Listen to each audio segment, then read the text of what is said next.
Welcome to our channel హేమన్ BB Telugu. Bigg Boss season 9 13th week Monday మార్నింగ్కి సంబంధించిన nomination updates, అలాగే ఎర్లీగా స్టార్ట్ అయిన ఓటింగ్ పోల్ రిజల్ట్స్ చూద్దాము ఈ వీడియోలో.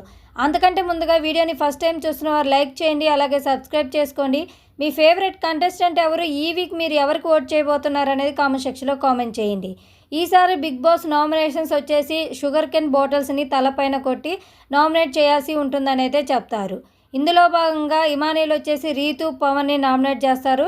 బర్నీ గారు వచ్చేసి సంజన అండ్ డీమాన్ పవన్ అయితే నామినేట్ చేస్తారు. రీతు వచ్చేసి సుమన్ శెట్టి, ఇంకొక నామినేషన్ వచ్చేసి సంజన గారు లేదంటే ఇమానీలు, ఈ ఇద్దరిలో ఒకరినైతే చేసే అవకాశం అయితే ఉంది.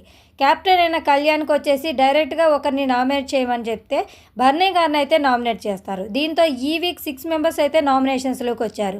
రీతు, డీమాన్ పవన్, సుమన్ శెట్టి, భరణి, సంజన, తనూజ. ఈ 6 మెంబర్స్కి ఆల్రెడీ అన్అఫీషియల్లో ఫ్యాన్ బేస్ ఓటింగ్ అనేది స్టార్ట్ అయింది. అఫీషియల్ ఓటింగ్ వచ్చేసి ఈరోజు ఎపిసోడ్ కంప్లీట్ అయిన తర్వాత ఓటింగ్ లైన్స్ అనేవి ఓపెన్ అవుతాయి. మండే మార్నింగ్కి అన్అఫీషియల్ వెబ్సైట్ ప్రకారం ఓటింగ్ ఈ విధంగా ఉంది. ఫస్ట్ ప్లేస్లో తనూజ గారు ఉన్నారు 39.22% ఓటింగ్తో.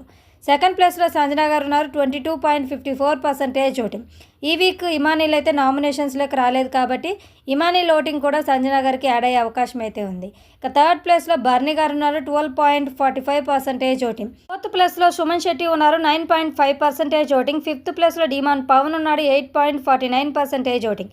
సిక్స్త్ ప్లేస్లో రీతు ఉంది 7.7% ఓటింగ్. సాటర్డే ఎపిసోడ్లో సంజన గారిని అంత నెగిటివ్ చేసినప్పటికీ ఆమె ఓటింగ్లో ఎలాంటి చేంజెస్ అయితే లేవు. దీంతో ఓటింగ్ పెరిగి టాప్ 2 ప్లేస్లో అయితే ఉన్నారు. రీతు ఓటింగ్ అయితే పడిపోయింది. దీంతో డేంజర్ జోన్లో అయితే ఉంది. ఈ వీక్ ఎలిమినేట్ అయ్యే ఛాన్సెస్ కూడా ఎక్కువగా కనిపిస్తున్నాయి. సాటర్డే ఎపిసోడ్ గురించి మీరేమనుకుంటున్నారనేది కామెంట్ సెక్షన్లో కామెంట్ చేయండి. Thanks for watching.